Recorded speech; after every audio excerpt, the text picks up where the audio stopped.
going to break down what a local lead generation strategy should look like, how to know what the right strategy is for you personally as a business owner or potentially a marketer and agency owner, and how to implement. This is really designed to be able to take action. So, the first thing that we're going to go through is how to plan and set goals. Okay. This is the starting point for any type of marketing campaign. We need to be able to understand where we are and understand where we want to go.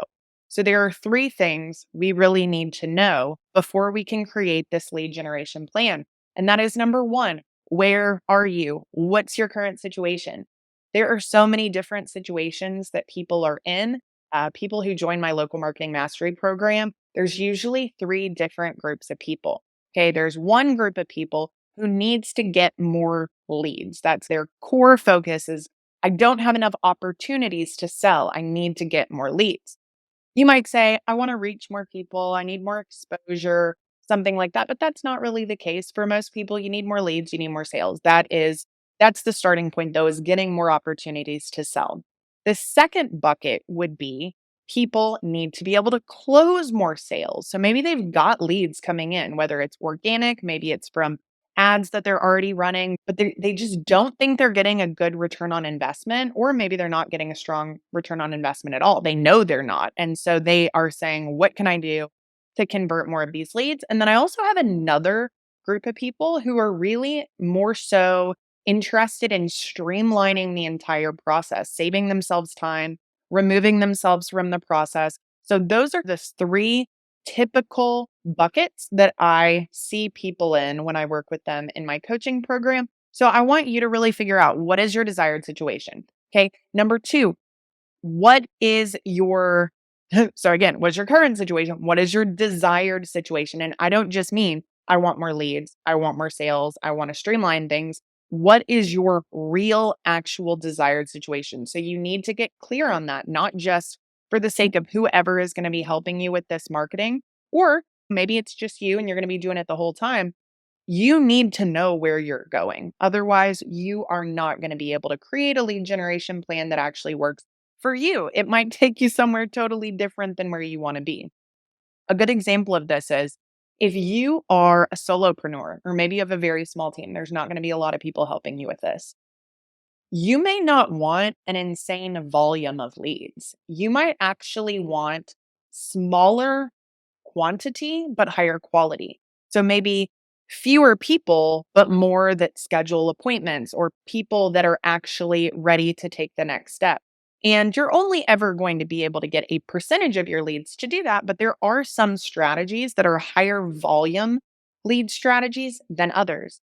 If you are a business that maybe has an appointment setter, has salespeople, has somebody that's going to be dedicated to following up with leads, then that volume lead strategy might be a better fit for you. So again, I really want you to figure out, what's your current situation? What's your desired situation? And number three, most importantly, what's stopping you from getting from A to B?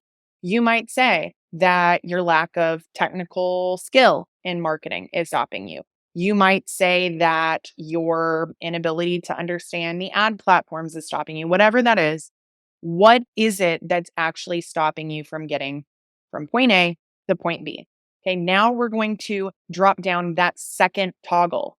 Audit what you need help with. Okay, we need to understand those core aspects that you need help with. So, number one, what's your core focus? Like we just talked about, I need more leads. I need more customers, which means you need to convert more leads. I need more revenue. So maybe it's less about the number of leads or the number of customers. You need more revenue coming into your business. That can be done in a variety of ways. You need to save more time with your leads, or you need more profit. Again, all different areas that we could focus on, but I want you to pinpoint what that core focus area is.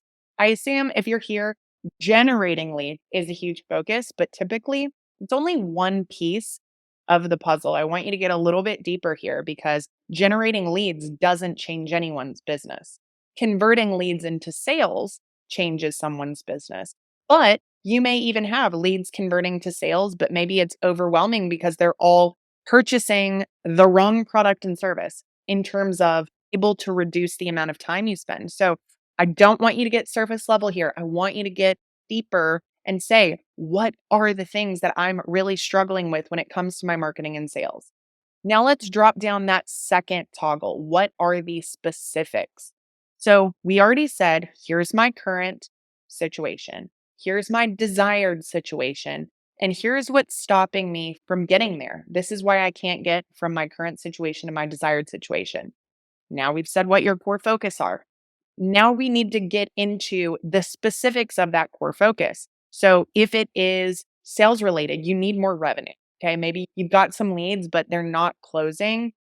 Maybe you need to hire a new salesperson.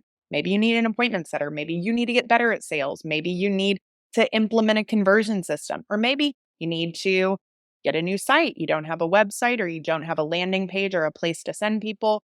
You don't know how to run ads, whatever that is, I want you to write those down right now. And finally, we need to figure out what it is going to take for you to get there.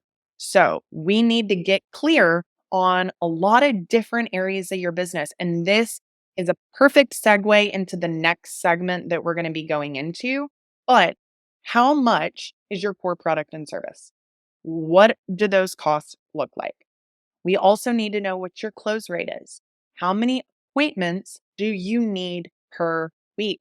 So, most businesses that I work with operate off of some type of appointment. Not always, but very often they do. Even some retail businesses, they have appointment opportunities.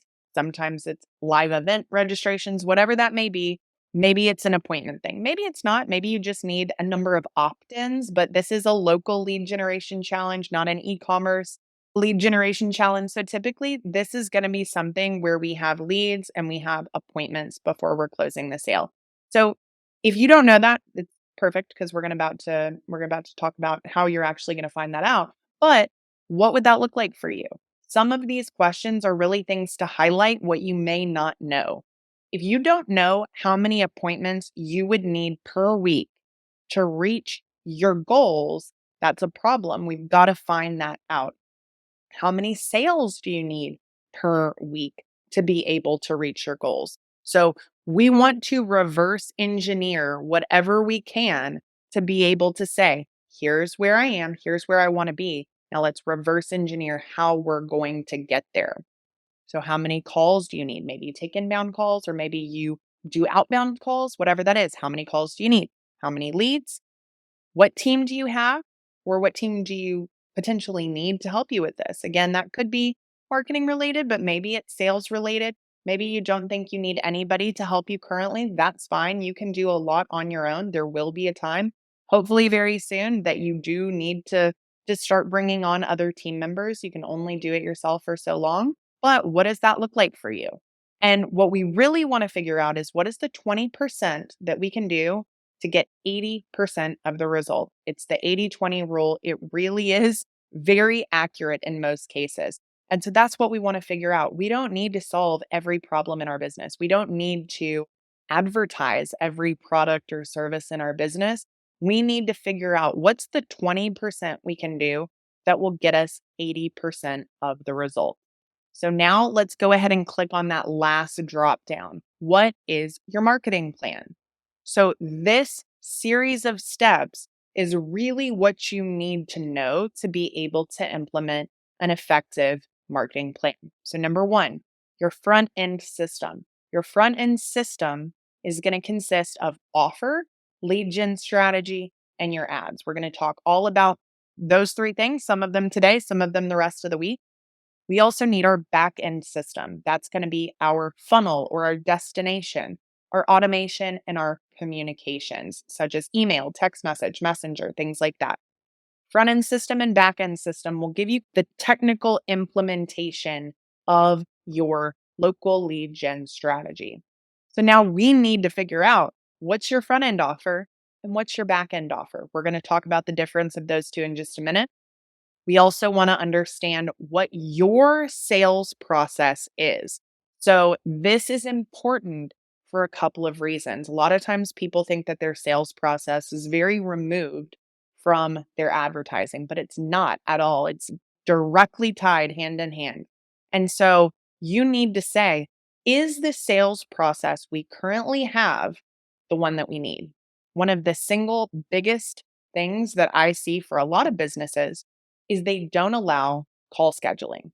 And this is something really simple to implement, something most people in certain industries haven't thought to implement. Some of them, it's a no brainer. It's like you do call scheduling and that's how you work.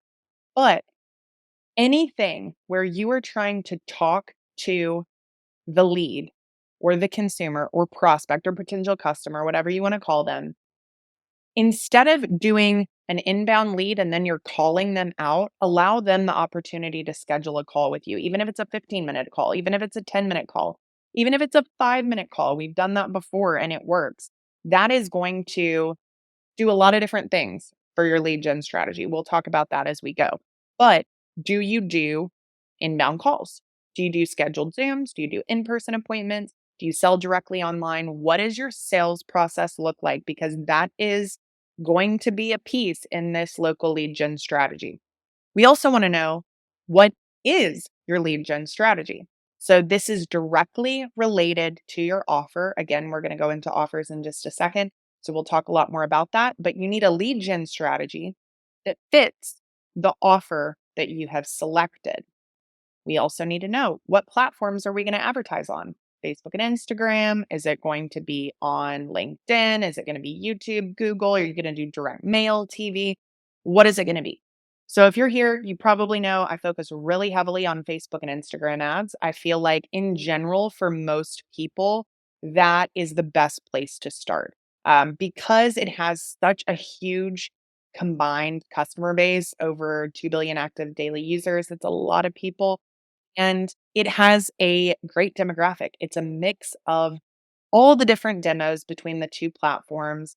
And you're able to get two platforms in one because you're launching all those ads from the same platform, the same ad dashboard. So I do think it's the best place for most people to start. There are a couple of exceptions. A lot of times I will tell somebody, I don't think this is the best place. Start with Google Ads, get some traction there, then let's branch out. But in general, I do think that's something you should consider. There are other platforms, obviously. So simply decide, where do you feel like your products and services are the best fit? If you have questions on this, comment, let me know. I'm going to go through, I'm going to answer all these comments. Post your situation in the group. Give me a breakdown of who you are, what you do, and what questions you have. And I'm happy to answer those for you. Once we know that, we then get to decide, what copy are we going to use? Ad copy. So some people aren't familiar with that language, and that is the written aspects of our ad. It is the words involved in our ad.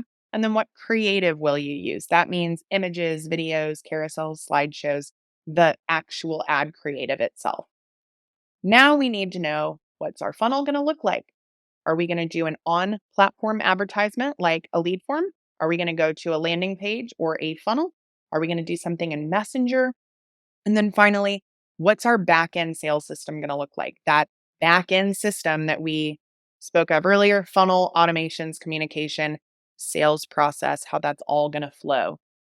Finally, you need to know the steps to actually implement this. This is quite a bit, as you can see. I know that for some of you, you look at that and you're like, oh my gosh, I have no idea how I'm going to do this. And others, you might be like, okay, cool, let's get into this.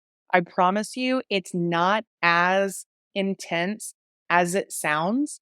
It's something that you can absolutely learn how to do and implement yourself.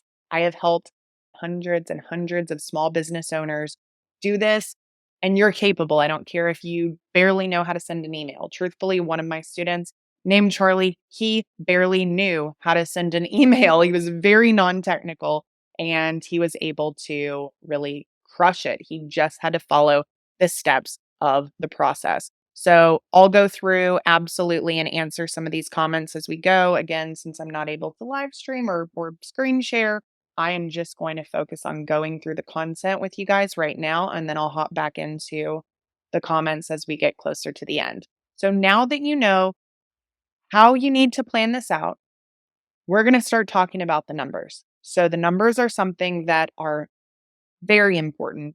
I don't feel like enough business owners or marketers even focus on the KPIs.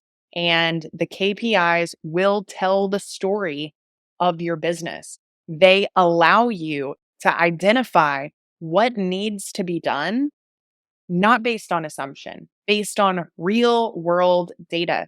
When you understand the numbers and you know your numbers, you can eliminate the guesswork or at least large chunks of the guesswork.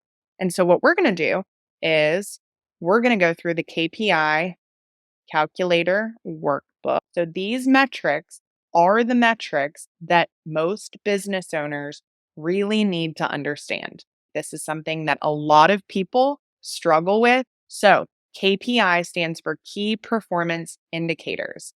Our KPIs span a lot of different aspects of our business. Marketing and sales are very important when it comes to KPIs. So let's start by looking at cost per lead. Cost per lead is the amount of money that you pay. So it sounds relatively simple, but for a lot of people, I say, do you know your cost per lead? Maybe they've never spent money on advertising before. Maybe everything that they've done thus far has been based on word of mouth and referrals and organic.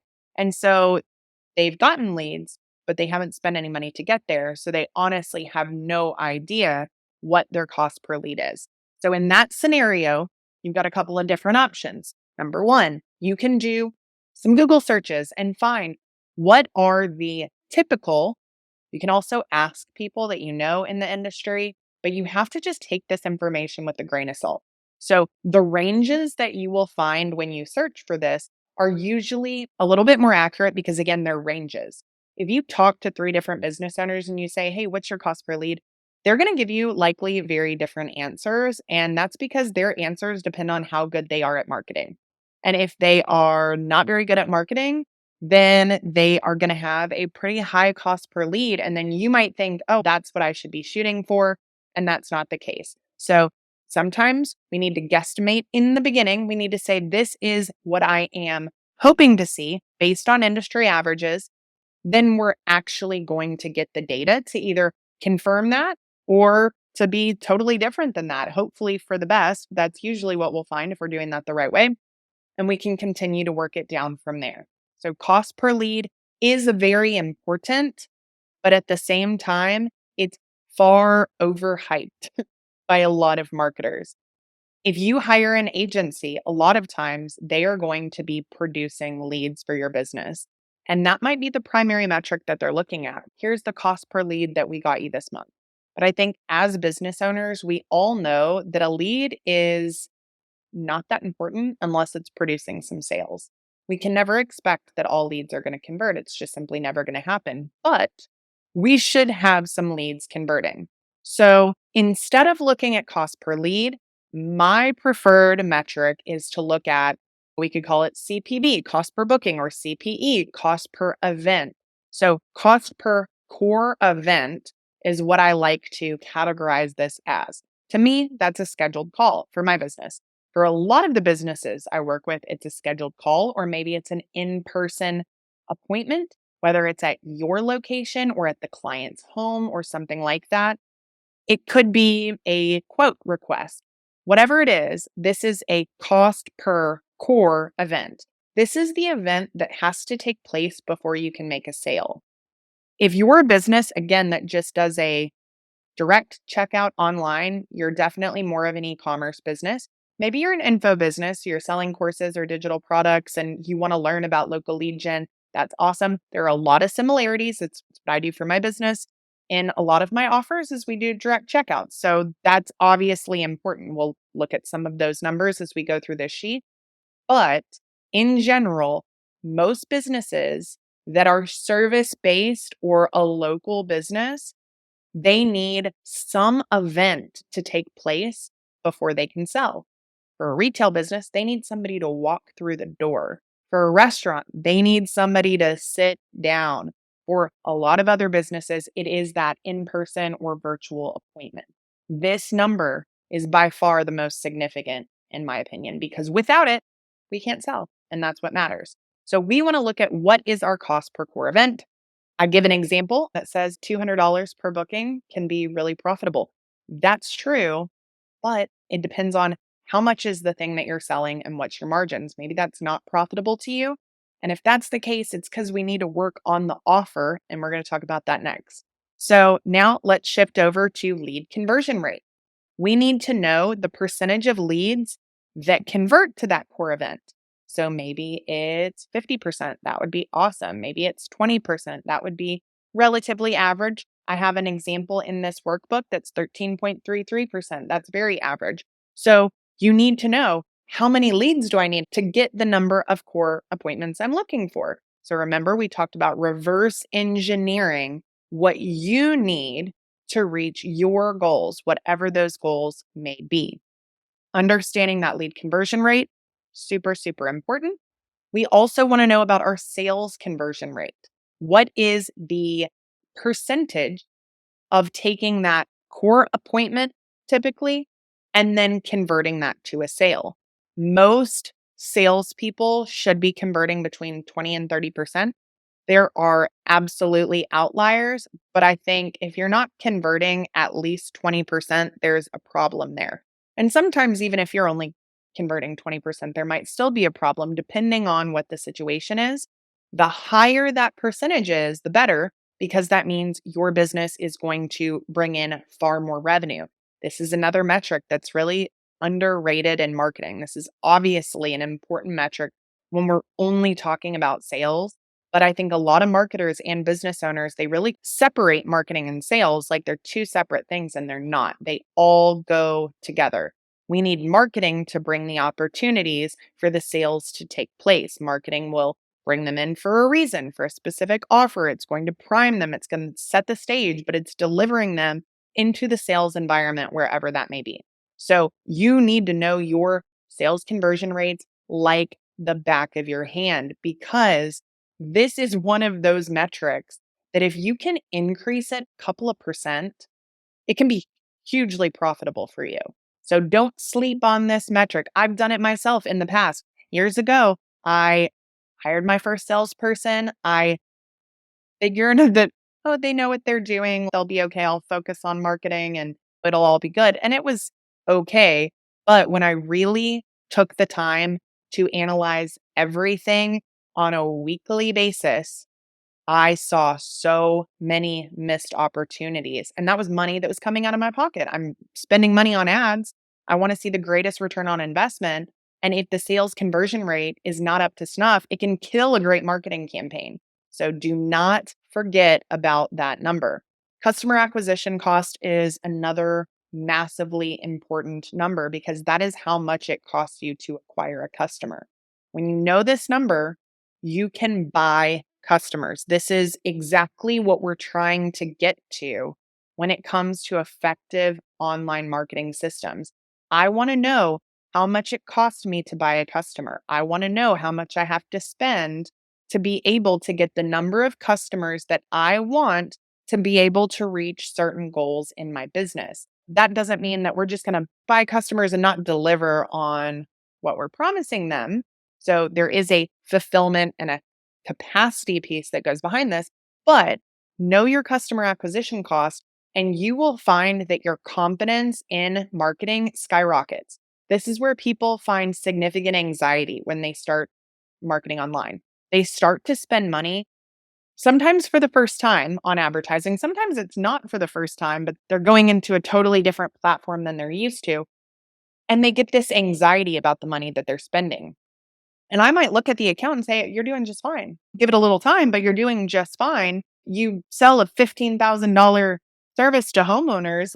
You're doing just fine. You've spent a couple $100. This is just getting started. But when you can say, it might take you $2,000 to acquire a $15,000 customer, the anxiety goes down a little bit because they can see, oh, I have a lot of wiggle room to be able to do this. So knowing your numbers gives you confidence. It gives you the ability to spend what needs to be spent to acquire the number of customers that need to be acquired to reach those goals that you have.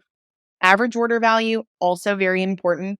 I probably say that about all the numbers. They're all really important in their own way. But This is important because it directly impacts the overall revenue that will be produced by the customers. So maybe you have a 50% conversion rate. So you're getting a lot of new customers, but they're only worth $100 a piece.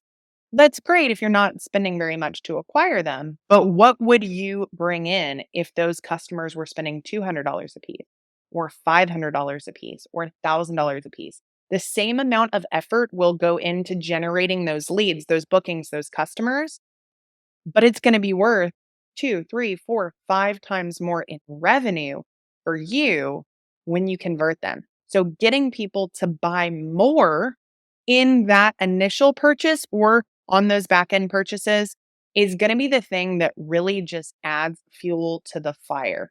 And again, gives you the wiggle room that you need to be able to spend more money on your ads so that you can acquire those customers and you can grow your business. So, customer lifetime value, that's the next one that I'm going to go through. The rest of them, I'm going to let you go through on your own because customer lifetime value impacts a significant portion of local businesses. I'm thinking chiropractors, I'm thinking doctors, nail salons, hairstylists, so many different people, but even real estate agents, mortgage lenders, home service businesses, agencies, it doesn't matter. Most businesses have the opportunity to sell to someone more than once. And sometimes it's on a recurring basis. So, again, a chiropractor, you might see your best clients 2 to 3 times a week. That's a lot. But some people you might see once a month. Sometimes you might see them every other month. But what could you do with your marketing, with your business, if you got the once a month people to come twice a month? You're doubling their customer lifetime value. Again, it gives you more wiggle room because your customer acquisition cost might stay the same. But if your customer lifetime value doubles, now this person that converted is worth twice as much to me. So the average order value, but this is over the course of their relationship with your business. Sometimes there might be a lot of time in between one purchase and another. So if you're a kitchen remodeler, you are probably not going to sell another kitchen to your client for 15 years. You could sell a bathroom in 5 years, maybe 2 years. You could do a basement. You could do whatever. If you have other services, there's ways to ascend them to other things. But like I mentioned, if you are a stylist and you do cuts and color, you can't look at the value of your customer based on their first appointment. You have to look at the value of your customer based on your customer lifetime value. And that means taking a look at all of your past data and saying, on average, and you do this mathematically, this is not a guess, how much does somebody spend with me in a year and how many years do they stay with me? And that's going to factor in the people who come once and never come again, and the people who come every single month for 20 years. It's going to give you an average that you can depend on. That average will tell you this customer, this is how much it's going to be worth to me. Knowing could be less, could be more, but on average, that's what we're looking for. Another metric that will give you confidence in your marketing because you do not feel the pressure to get your return on investment back on the first purchase, the first appointment, the first engagement, whatever it is, you know, this person will be worth this much to me. So that doesn't always mean that you can just blow through ad spend because it's going to take you time to recoup that overall investment. But what it should do is give you the confidence to spend more to acquire a customer if what they're truly worth to you at the end of the day. And this is a big misconception that I see with lower ticket recurring revenue businesses is they're looking at this in a very short-sighted way. And you've got to value your customers through customer lifetime value. How to plan, how to set goals, how to really know what you as a business need to do, want to do in your marketing, because this is not a one size fits all. There are a ton of similarities. There are key steps you need to follow, but we want this to be personal to you. We also talked about the numbers that you need to know about your business. Now we're going to talk about the offers. The offers can change the numbers. Absolutely. The offers should change the numbers. They're not just going to change the numbers on the front end, they should change the numbers on the back end as well. So, this is such a powerful piece in marketing. Most marketers, if that's your industry, you know that the offer is everything, but even marketers forget. You know this in the back of your head, but you don't go back to the drawing board and look at the offer when you want things to go differently, or when something's not working, or maybe when something is working and say, how can we really capitalize on this? That next one is offers for your business model. So, offers for your business model. I have a couple of different things that can help you with this. The first thing is the offer creation workbook. There are four different types of offer models. So we've got the recurring revenue lower ticket, we have recurring revenue higher ticket, one time high ticket, or I will call like an infrequent purchase. Think that kitchen remodeler, somebody who it's a high ticket, maybe they could sell again, but it's just not going to be super close together. And then retailers, bricks and mortar, restaurant, that sort of thing. So I am going to just talk you through this because this is a great breakdown of the different types of offers, and it's going to give you lots and lots of ideas for your own offers. So let's start by talking about gated content offers. An example of a retail and service-based salon. So it's a salon, but they offer retail products as well. So this is a combo, but it's a lower ticket recurring revenue business model. So this applies if that's your business model. This also is going to give you great ideas if it's not, but we're going to talk through some of those other offer models as well. Gated content offers are lead magnets. That's how most people know of a gated content offer. And that is simply a piece of information in exchange for someone's contact information. You're just swapping. But because you are swapping, it is considered an offer. You are asking for something from them, and that's their contact information. So if you're going to do that, you want to make sure that number one, what you're giving them is really great. Number two, they really need it. But most importantly, that the gated content offer that you provide them will attract the right types of leads for your primary product and service. That's what you need to remember with a gated content offer. It can't just be a cool thing. It needs to be a cool thing that identifies your ideal potential prospects, but also is not too specific that only a tiny fraction of the market would want it. So, a great example of that would be things that I see. I'm going to use contractors as an example. They will do a lead magnet that's like how to hire a contractor. Okay. Number one, that's really not that exciting. I think, yeah, it's important information, but you are only appealing to the tiniest little sliver at the very bottom of the funnel who's already decided they're doing a project, who's already decided they're hiring a contractor, and now they just want to know how to hire the right one. There's also a problem there because it then only attracts that lead when they are already in the stage of reaching out to other companies to help them.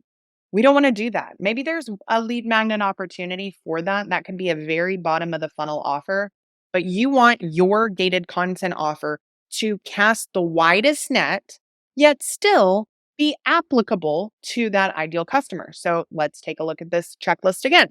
For gated content offers for this salon business that also has retail, we could do a skincare checklist. Perfect. They do facials, they have skincare products. Women love a good skincare checklist.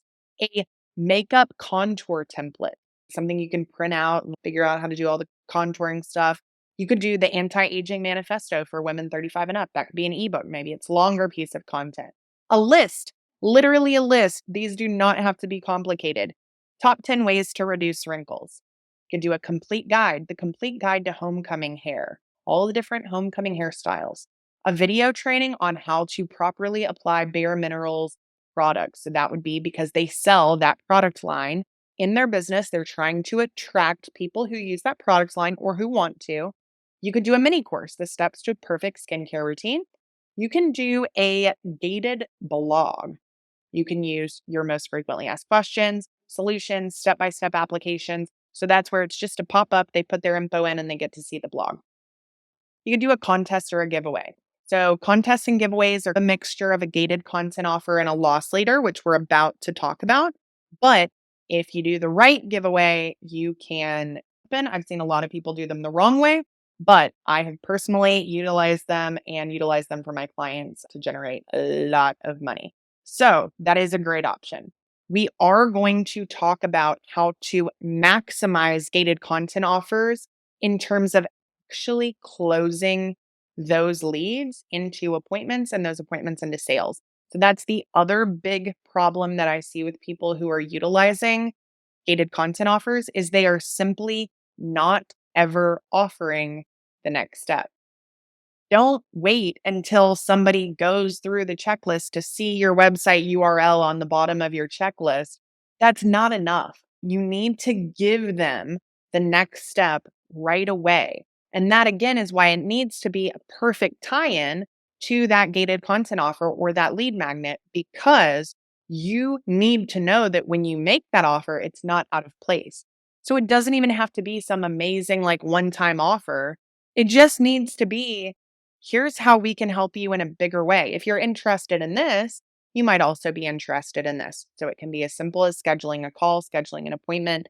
You would be surprised at how effective that can be by simply adding those steps after the opt in takes place. Okay, now let's talk a little bit about loss leaders. Loss leaders are a free or discounted first step. Sometimes it breaks even. Sometimes you might lose money on the front end, but you make your money on the back end. It should lead seamlessly to the upsell. I love loss leaders. So many people are terrified to use loss leaders because they are worried about going down before they go up. And I think it's an understandable fear, but this is where knowing your KPIs is so important, because if you have the data to back up what should happen, you don't have to be scared. If I get these leads convert into bookings or appointments or that core next event, and then that core event should convert to a sale at this percentage. And that sale is worth this much on the initial purchase, and it's worth this much customer lifetime value. So you can see you don't have to be worried. A lot of you may have seen my ads for my high level masterclass or my local lead generation masterclass. Those are loss leaders. They are not free. They are a discounted first step because both of them are really valuable for the price. They're only $47. Those are not there to make me rich. I'm not getting rich selling $47 products. The benefit of that is that somebody has the problem that I can solve, or they have a desire for something that I can help them with. I know that problem is significant to them because they're willing to open their wallet to solve it. They're not just looking for something free. They're like, I'm willing to pay money to solve this problem. That is a very qualified prospect. It's not just a prospect at this point, it's a buyer. So we've established a different kind of connection because they've made a purchase from me. Then in the actual master classes themselves, I'm over delivering value. I'm giving them a lot of amazing content so they can see other things that I might be able to help them with as well. So they never have to buy something else from me. It's going to be very valuable on its own. But that strategy lands me high ticket buyers every single day. So that is another great illustration of a loss leader. But here are some other ones. A $20 facial. So that could be just like your intro facial to get somebody who's never had a facial in for the very first time. You can't get a repeat customer if you never get a first time customer. So that is the goal of the loss leader. It could be, so I categorize live events as loss leaders because if you're putting on an event, you are going to spend some money and it's free to the people who are coming. You're not charging them to come to the event typically, but you are going to be out a little bit of money, maybe doing some food, gift bags, whatever. Love this offer though. It's so great in generating in person foot traffic. So if you're a retailer of any kind, this is amazing, but service based businesses, it works very well. So you get somebody to register for this event, get them to show up to the event, they show up, you deliver awesome value, and then you present to them their next step or the offer that you want to present to them. So make sure that you do understand that there is going to be a little money spent on that. And that's why it's going to be categorized as a loss leader. But at the same time, it's a gated content offer because they're giving you their contact info and you are giving them awesome content. You could do a free professional lash application, a $10 blowout, your first facial at 50% off, or a free makeup sample set. Those are some loss leader ideas. So again, love the loss leader. You have to have things in place on the back end to make them work. You can't just, if I just let people buy my masterclass and I never communicated with them again, probably not going to have a ton of buyers. It doesn't work like that. You do have to put in the effort to your follow up, your email marketing, your appointment setting strategies. So don't believe that it's just going to happen on its own, but it doesn't take that much. So as long as you have what you need, you can really capitalize on those loss leaders. And then finally, we've got product preview offers. So that might be a taste of your products and services, but there's no value if they don't make the purchase. So that means that there is a strong intent for that offer. Sometimes they're making a purchase. We'll just talk about some examples and you can see how it works. So, 6 blowouts for the price of 4. They have to buy 4. They get the bonus if they buy. A product bundle. Bundles are awesome. I love bundles. Or a subscription. Subscriptions can be great for people to save time, save money, love a good subscription, even on businesses that don't traditionally have them. It could be a homecoming package. So maybe get your hair, your nails, your makeup, everything done for a more aggressive price. Bridal party packages, free makeup application with your hair. So again, it's a free plus gift. You have to make the purchase to get the gift, or a skin analysis. So an analysis, an estimate or a quote, those are a little bit more boring, but they're still product preview offers. So nobody needs an estimate or a quote unless they intend on buying the thing. Doesn't mean they'll buy it from you. Doesn't mean they'll buy it tomorrow, but they have the intent. So those are those 3 different offer categories. If you keep going through this sheet, you're going to see the low ticket recurring revenue cheat sheet for a doggy daycare, totally different type of business. You'll see one for an insurance company, totally different type of business. You'll see one for a laundry pickup and delivery company. Okay. So very unique offer recommendations there. Then if we go back to that main page, the offers for your business model sheet, we're going to see recurring revenue for high ticket. We're going to see an explanation of what types of offers you need to be focused on, what type of offers work best. So, a couple of things I will say is that different businesses do better with different types of offers.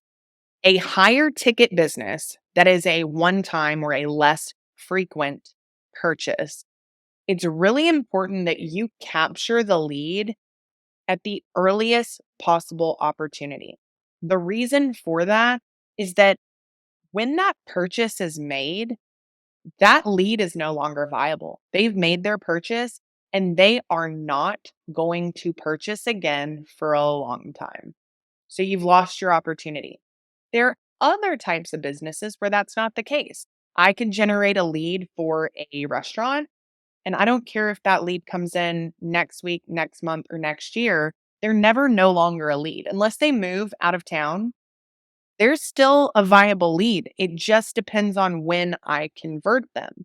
So you do need to know the timing of your business. If you are a business that does need to convert that lead, otherwise they go out of play, you need to focus on something that attracts them as soon as they become interested in what you do. And then you want to be that person that's walking them through all the stages of the process. So, again, just take a look at the document, find the business model that you are in, and then look at some of the examples that I have. Read the page that I've listed out that shows you exactly what you should be considering for your offers. So these are just your front end offers when we're talking about gated content offers and loss leaders.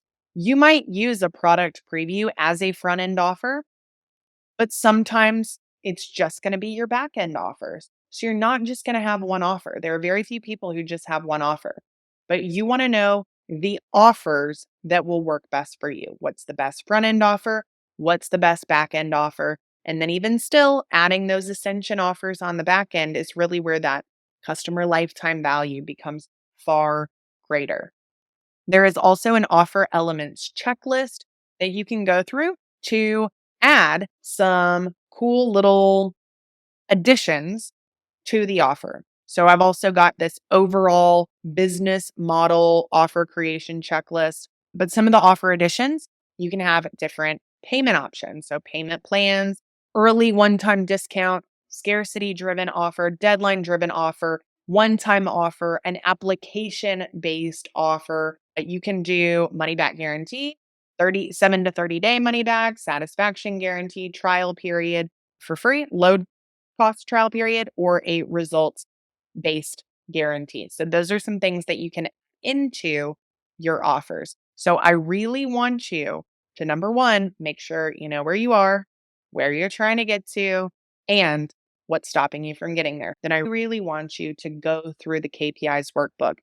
If you're a brand new business and you do not have data yet to pull from, I want you to search online for average cost per lead for insert your business or industry, average cost per appointment for insert your business or industry, customer lifetime value for insert your business or industry. And you know that this is going to be a range. You know that this is not necessarily going to be the exact number for you, but you're at least going to know what are the ballparks I should be shooting for. And those are always numbers that you can actively work to improve on. Once you know that, hopefully your mind is starting to get opened up in terms of, hey, if I increase my customer lifetime value, I can spend a lot more on my customer acquisition. Or if I increase my number of appointments booked, we're going to be able to convert a lot more sales. That's what should happen as you go through that. And then I want you to take that energy and apply it to the offer, because there are some offers that will naturally lead into higher recurring revenue or higher customer lifetime value, such as those bundles. Get them to buy more with the bundle, or buy longer term with the subscription. Or maybe it's just setting more appointments, getting that gated content offer in on the front end to the offer schedule on the second page. And you're going to end up with more schedules, so you have more opportunities to convert. There are obviously a lot of fine details that go into this in terms of the landing pages and pre qualifying leads and so on and so forth. But these are the three building blocks for you to be able to get started. But definitely priority number one is go through the planning phase, go through the KPI calc, go through the different offers, and identify what are the best front end and back end offers for you.